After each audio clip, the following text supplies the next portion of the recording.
how's camp going for you so far?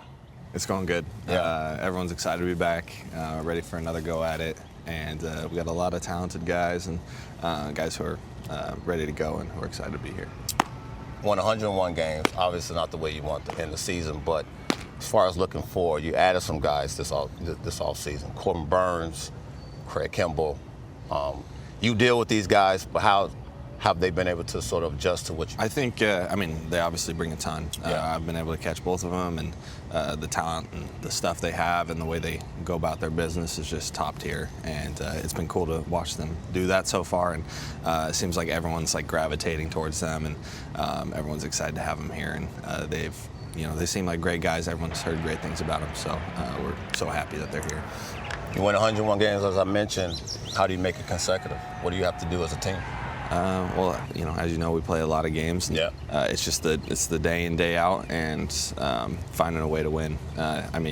Guys show up to the ballpark, and if guys are ready to compete, I think we put ourselves in the best mindset and prepare ourselves in the best way in order to play well on any given day. And I think the consistency in which we bring really made us good last year, and I think we hope to continue to do that.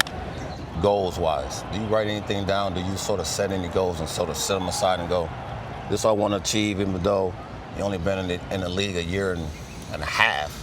It sort of seems like you've been around 5-6 years. Yeah, I think baseball's so tough just because everything's. I like to make like process-oriented goals, and it's so tough in baseball because it's so easy to say like, oh, I want to hit 290 this year, I want to hit 30 home runs, whatever it is. But for me, it's like it's the day-to-day. It's like if I can set my goals on a daily basis to try and like make my routine as consistent as possible, to figure out like how I'm going to be best prepared to play that game. What are things that I'm identifying with the hitting coaches, with our catching coach, that I need to get better at, and just hammering away at those. And if I feel like I leave at the end of every day a little bit better than the previous, then I feel like I'm going to be okay with whatever comes about, whatever results come about from that. So I do have one last one for you. Who's a better athlete, you or Gunnar? Me, for sure. Lauren, you heard that, right? Gunnar's coming up next, so. If you're gonna, I always give him, I flick him a little bit because he played, 2A, high school, right? Private school, Alabama, right? So you see his highlight tape of him dunking on kids, and I'm like, it's 2A, right? That's 2A private school 2A. basketball, not 4A, not 6A, 2A. No. He's gonna be so mad. He's gonna be so mad. Appreciate you, bro. He's a better athlete for sure. You're gonna let Adley talk to you like that? 2A? Good grief. Rutsch, you can't say it to my face. You know I'll get you in those sports. Come on now. He was talking about your basketball game. How's Adley's basketball game? It's not bad. I'll give him a little props, but okay.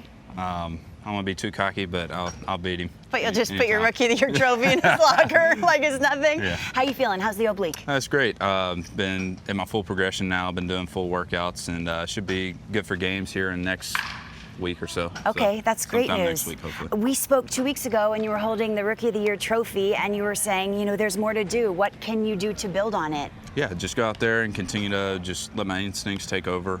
Really just allow myself to help the team win, and I feel like putting myself in that position more times than not would be set up for a good year. Sure. What's been your impressions of spring so far, team-wise? You added a veteran on the mound, you added a vet in the bullpen, and as a starter. Yeah, it's looking really good for the Orioles. I'm really excited. I'm glad I don't have to face Corbin this year, so that's always a plus. But I'm really looking forward to seeing him on our side and a bunch of our other young stud pitchers. It's going to be really fun to play behind. I remember you started slow last year, and we talked about this a couple weeks ago, and then it was bam, took off. When you look back at that time, was there something you could pinpoint that changed?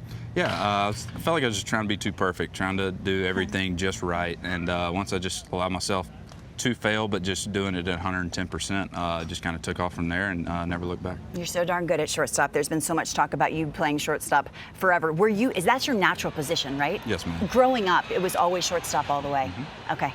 I know there's a house. All of you guys live together. Who is it? It's Rutsch, you.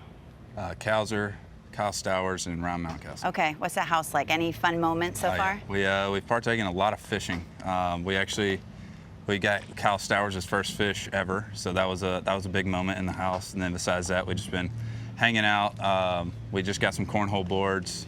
got a little mini basketball hoop where. It's the most wholesome baseball team in the history of Major League Baseball. Yeah, it's a great time. It's definitely fun to go back to the house and just kind of chill out and do some random stuff. What kind of fish was it?